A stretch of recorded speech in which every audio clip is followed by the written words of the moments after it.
Pemirsa, mengakhiri masa persidangan Wakil DPRD Provinsi Bali Nyoman Sugawekori kini disibukkan dengan kegiatan reses atau penyerapan aspirasi ke masyarakat.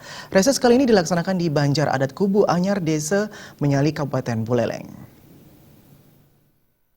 DPRD Provinsi Bali Nyoman Sugawekori selama sepekan akan melakukan reses ke daerah untuk menyerap aspirasi masyarakat dan berdialog dengan masyarakat seperti Kramo Subak, Dadie ataupun Pesangkepan Banjar. Kegiatan reses tersebut merupakan kewajiban untuk menyerap aspirasi di daerah pemilihannya masing-masing. Nyoman Sugawekori mengatakan reses akan menyerap segala keluhan warga masyarakat yang muncul selama ini. Keluhan tersebut bisa saja mulai dari hal sederhana sampai persoalan pelik yang harus dijadikan prioritas agenda penyelesaiannya. Dari tugas kami sebagai anggota DPRD Provinsi Bali bersama-sama dengan kabupaten ya untuk mendengar secara langsung keluhan aspirasi masyarakat di Buleleng ini, khususnya di Desa Menyali. Jadi hari ini kami sudah melaksanakan dialog dan kami sudah mendapatkan aspirasi yang dibutuhkan dan sudah tentu kewajiban kami adalah untuk menindaklanjutinya.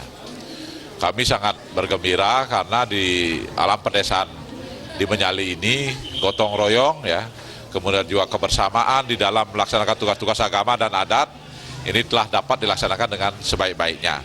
Kami akan memberikan support, dukungan sepenuhnya dalam rangka bagaimana masyarakat mampu melaksanakan tugas-tugas kewajiban agama maupun kewajiban bernegara.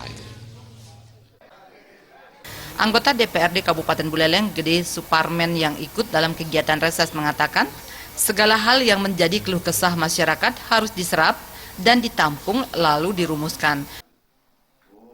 Setelah reses, kami selaku anggota DPRD Kabupaten Buleleng bersama dengan anggota DPRD Provinsi menyerap aspirasi akan menjadi tindak lanjut kami dalam hal penyerapan aspirasi ini.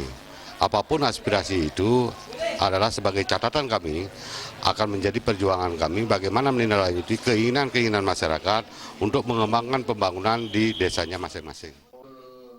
Selanjutnya, aspirasi itu akan dirangkum menjadi pokok-pokok pikiran yang diusulkan dalam APBD untuk direalisasikan. Komang Yuda.